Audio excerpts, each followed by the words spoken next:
Good morning everyone. সকাল সকাল প্রত্যেক দিনের মতো 9:30 বাজে আমি দোকানে চলে এসেছি। দোকানে এসেই সবার প্রথম কাজ দোকানটাকে ভালো মতো পরিষ্কার করে নেওয়া।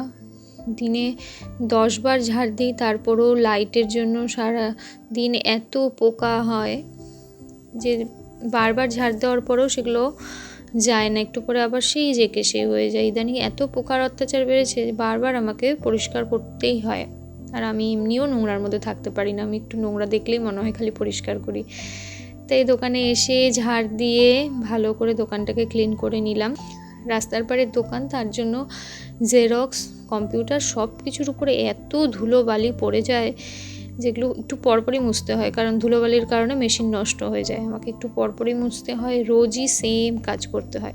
যদিও আমার ভালো লাগে এই কাজগুলো করতে, এগুলোই আমার সারাদিনের কাজ বলতে গেলে, একটু পরপরই আমি করতেই থাকি। পরিষ্কার করে নিয়ে দোকানে ধূপকাঠি দেখিয়ে নিলাম। এত গরম পড়েছে ইদানিং যে দোকানে থাকাই যায় না, মনে হয় দুটো ফ্যান হলে ভালো হয়। একটুক্ষণ ফ্যান বন্ধ করলে মনে হয় ঘেমে পুরো ভেজে যাচ্ছি। আর রাস্তার উপরে দোকান, যেহেতু ডাইরেক্ট রোডটা দোকানের ওপর পড়ে, তো কাজ করতে করতেই দোকানটা পরিষ্কার করে উঠতেই প্রায় কাস্টমার চলে এসছে। সারাটা দিন আমার এরকমই মোটামুটি ব্যস্ততার মধ্যে কেটে যায়, সকাল 10টা থেকে রাত 10টা। আর এখন যেহেতু অনেক কিছুর কাজ চলছে, অনেক স্কিম চলছে, সে কারণে একটু ব্যস্ততাটা একটু বেশি, সারাদিন একটু বেশি ব্যস্ত থাকি। তো একটার পর একটা কাস্টমার আসছে, কাজগুলো করে নিচ্ছিলাম।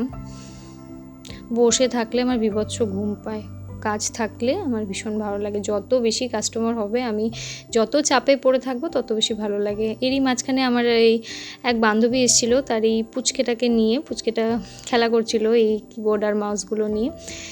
হঠাৎ করে দেখি যে আমার মোবাইল সুইচ অফ হয়ে গেছে। তাড়াতাড়ি বাড়ি এসে খাওয়া দাওয়া করে ফ্রেশ হয়ে খাওয়া দাওয়া করে নিয়েছি। মানে এত খিদে পেয়েছিল, বাড়ি আস্তে আস্তে 4:30 বেজে গেছে, তার উপর এত গরম।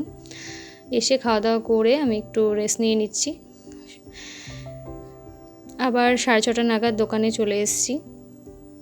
দোকানে এসে সেই আবার একই কাজ, সব কিছু অন করে পরিষ্কার করে দোকানে ধূপধুনো দিয়ে নেওয়া। তো আমার কাছে একটা বিশাল বড় ওই কি বলে ছোবা, ওটা ছিল। তো আমি পাশের দোকানে কাকুকে বললাম আমাকে একটু কেটে দিতে, যেহেতু আমার কাছে কাটার মতো কিছু নেই।